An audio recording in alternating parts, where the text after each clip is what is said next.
Des représentants de 160 pays sont réunis aujourd'hui à Belém, au Brésil, où a commencé la 30e conférence de l'ONU sur le climat. Au cours des 2 prochaines semaines, les organismes participants voudront garder en vie la cible phare du traité de Paris sur les changements climatiques, à un moment où la consommation de combustibles fossiles et les températures mondiales continuent d'augmenter. Pour en parler, on rejoint Jenny Vega Cardena, présidente et fondatrice de l'Observatoire international des droits de la nature, qui participe à la conférence plus tard cette semaine. Bonsoir, Mme Vega-Cartagena. Bonsoir.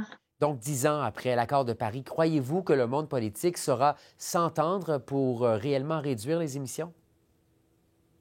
En fait, je pense que cette COP est, on appelle la COP du peuple. La COP où tout le monde est invité vraiment à agir parce qu'on ne peut plus attendre. Pratiquement tout le monde a perdu espoir dans les politiques. On a vu que les politiques, c'est beaucoup de discours, mais peu d'action. Et cette COP veut changer la donne. En fait, on a misé sur 2 choses de l'accord de Paris, surtout dans les marchés et dans les politiques. Le marché, au niveau de la nature, ça n'a pas donné des résultats. J'ai laissé en tant qu'experte en droit de l'eau. Quand on a voulu faire ça pour les rivières, on a juste détruit et puis les rivières n'ont pas d'argent pour acheter de l'eau qui coule et pour l'écosystème. Et il faut basculer vers le droit et aussi sur les approches non basées sur les marchés. Et c'est ça qui va faire une grande différence dans la COP 30 à Belém cette année. Bon, le Canada a une délégation à la COP 30, mais le premier ministre Mark Carney n'y participera pas.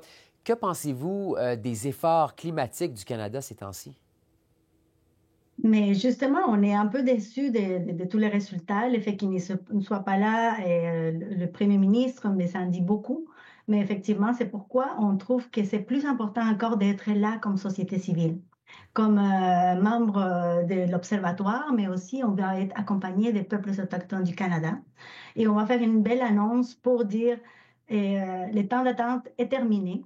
Alors maintenant, c'est aux communautés locales, aux peuples autochtones d'agir et de protéger la terre, nos lacs, nos rivières, nos arbres, de manière à que ça vienne d'un autre ordre juridique qui est disposé à agir.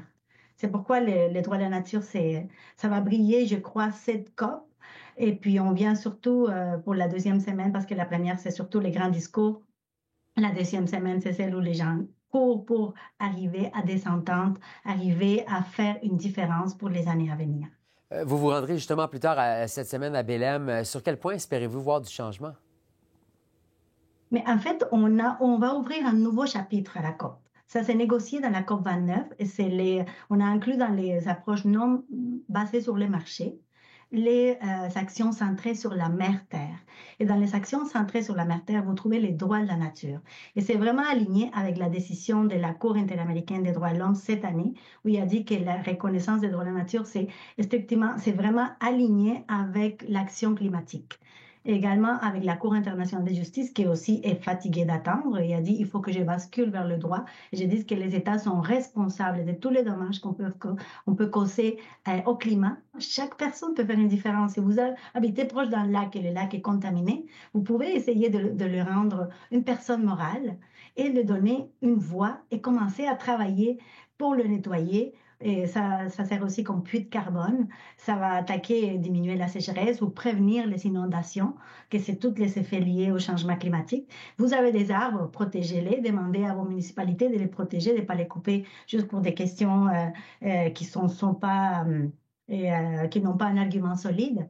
Donc, je pense que chacun peut protéger un milieu naturel et puis demander à vos municipalités que c'est les gouvernements de proximité. Je pense que c'est ceux-là qui vont faire la différence.